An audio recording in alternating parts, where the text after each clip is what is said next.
Zaleski. I'm here at the GreenShows opening night hosted by the Rainforest Action Network. Michael Brune, Executive Director with motto Summer Rayne Oakes, and Michael Kowalski, CEO, Tiffany and Company.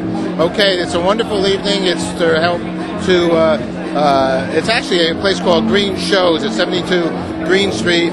Why they're doing this: deforestation has made Indonesia the third largest greenhouse gas emitter on Earth.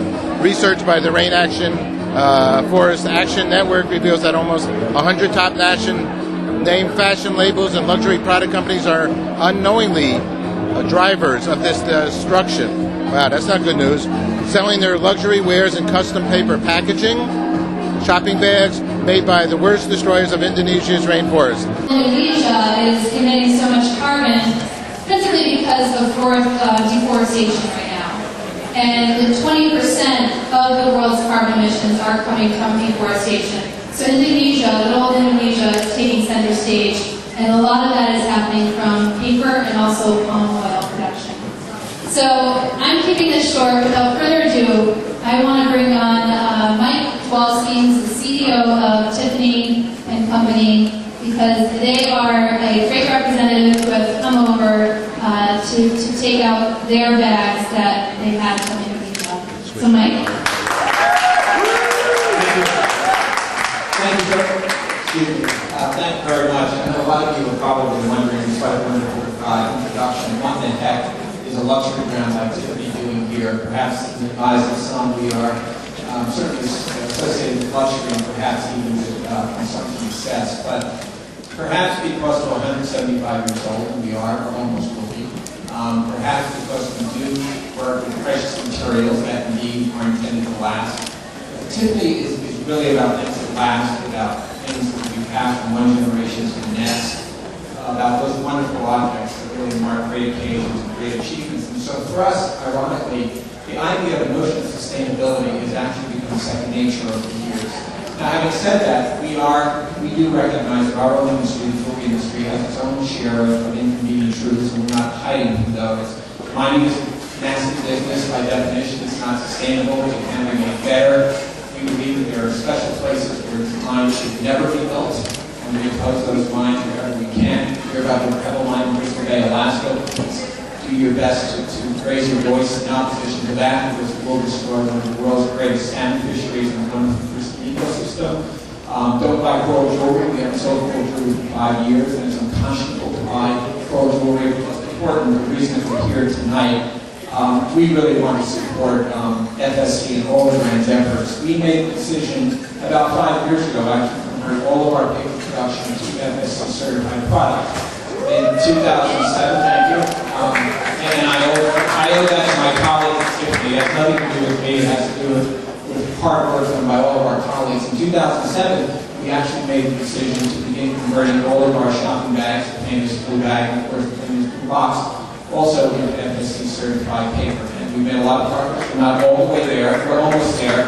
And it's been wonderful to partner with brands, but they've been immensely helpful pointing out some of the holes in what we thought was a secure supply chain. So by 2010, we will be very proud to say that every piece of paper at Tiffany comes from an FSC certified forest. So we're on board in that respect.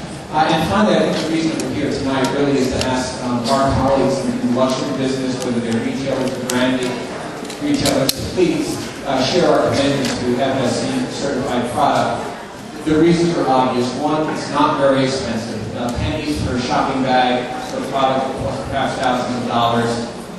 It's certainly easy enough to do, and most importantly, it's unequivocally the right thing to do for the planet and for our children. So thank you, Brand, for leading this charge, and we're honored to play a small part. Thank you. Now I'd like to introduce Michael Brune, Executive Director of the Rainforest Action Network.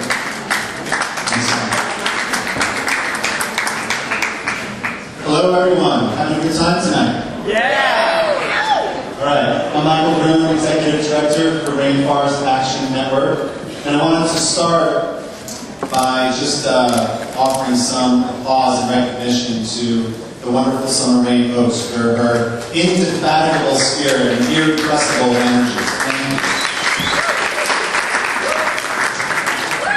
And also to Mike Kowalski.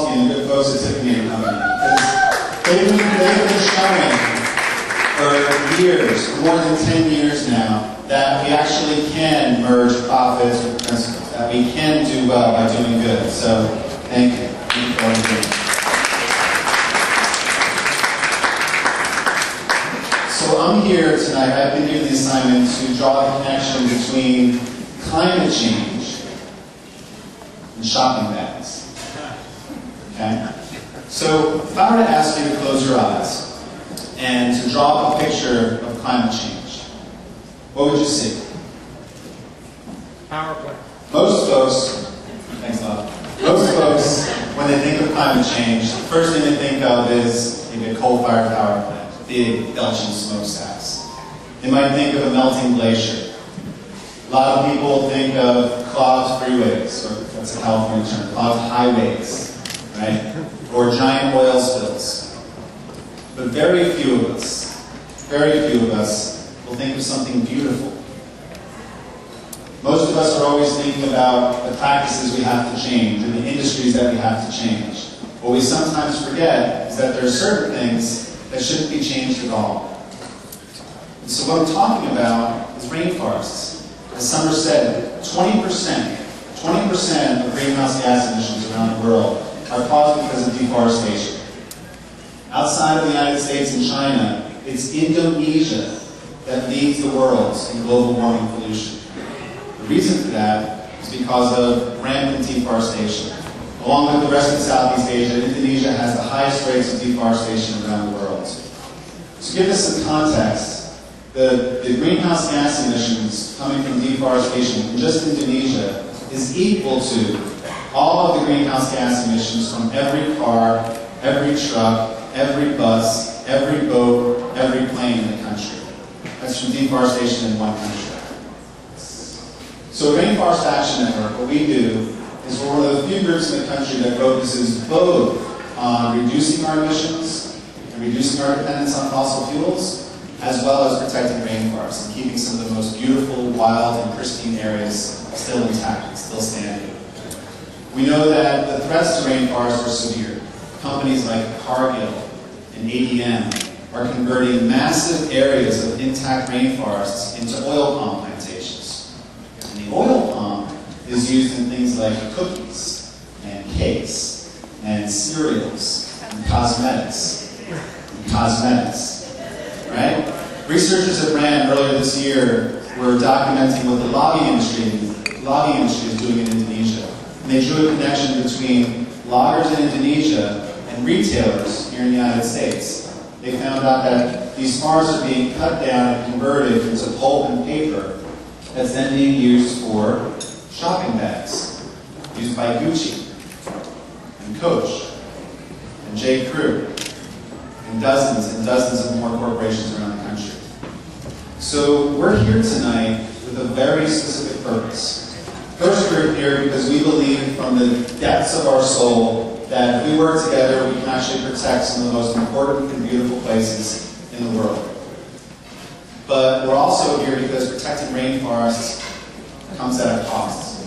And the cost is your energy, your involvement, your talent, your passion. And we need your help.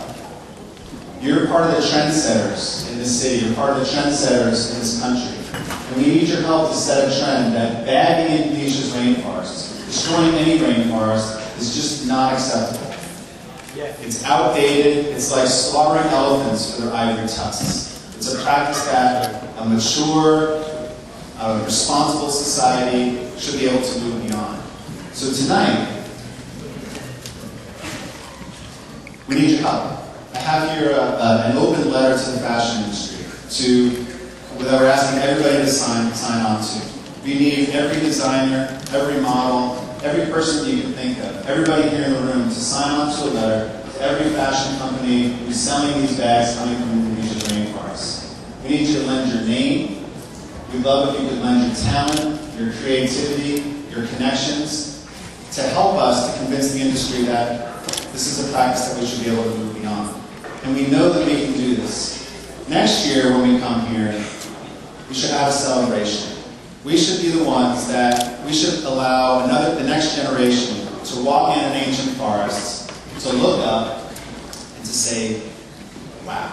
Hi, I'm with Michael Brune. Hi, Michael. How are you? I'm doing great. Thank you. How are you doing? Congratulations, Rainforest Actions Network. You're the executive director. I am. That's right. All right, tell us a little bit about the organization and what's going on tonight. Sure. We're here tonight to draw attention to the fact to protect Indonesia's rainforests. Indonesia has the highest rate of deforestation in the world, and it's one of the most critical countries to protect in order to fight climate change effectively. So we're here tonight to engage the fashion community to draw attention to the fact that a lot of handbags being produced around the country by retailers such as Gucci and Coach and J. Crew are actually made out of paper coming from Indonesia's rainforests. Paper? Aren't most handbags leather, which is probably another concern? Sorry. Indonesia's forests are being cut down by logging companies who are using the paper to make the throwaway shopping bags that you might get at J. Crew or Gucci or Coach or dozens of other retailers.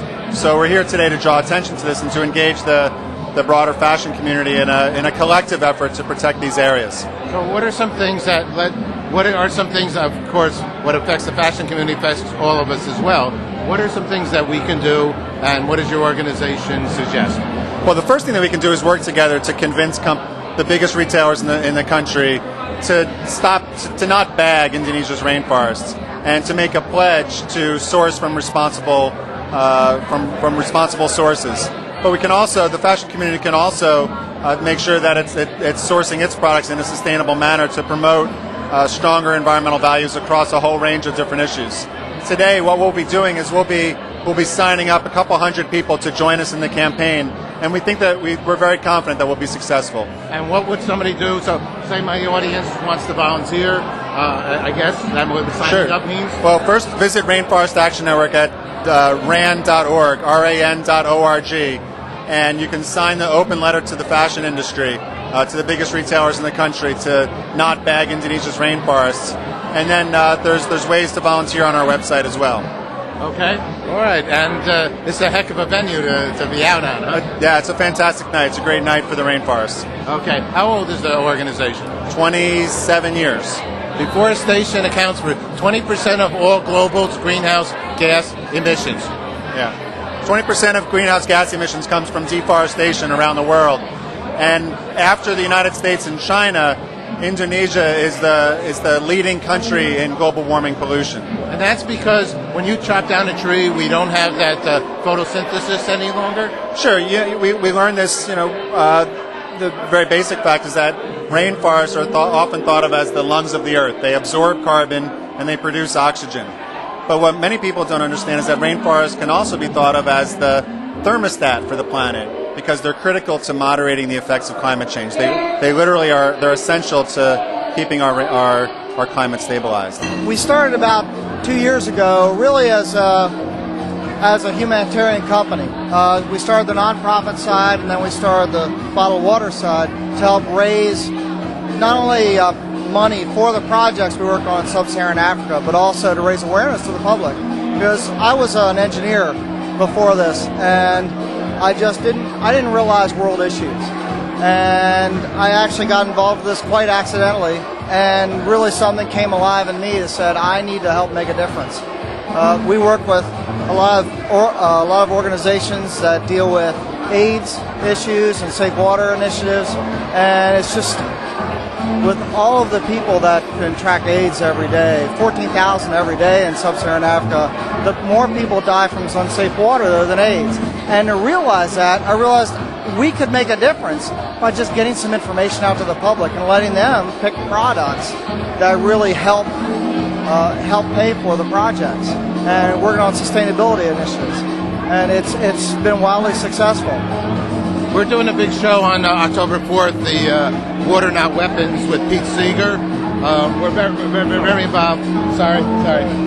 We're very involved with the subject of water, and we helped create the United Nations International Decade of Water and our show, The Water Hour. So, you personally, you were an engineer. Were you involved with water projects prior to that? No, I worked completely outside of it in network engineering and computer engineering, and nothing to do with it whatsoever. It's just when you get that bug to really help make a difference, and I dealt a great deal with process improvement. And I realized that the way projects are enacted in the third world and in these areas that need help, there is so much room for improvement, and that's really what I took off doing, to really change the way these projects are done and take it to the public, and really let the public help fund it. Fantastic. Okay, and the name of the bottle is?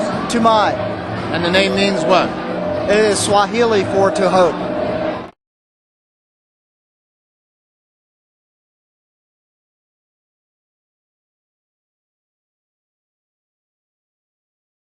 We should allow the next generation to walk in ancient forests, to look up, and to say, wow.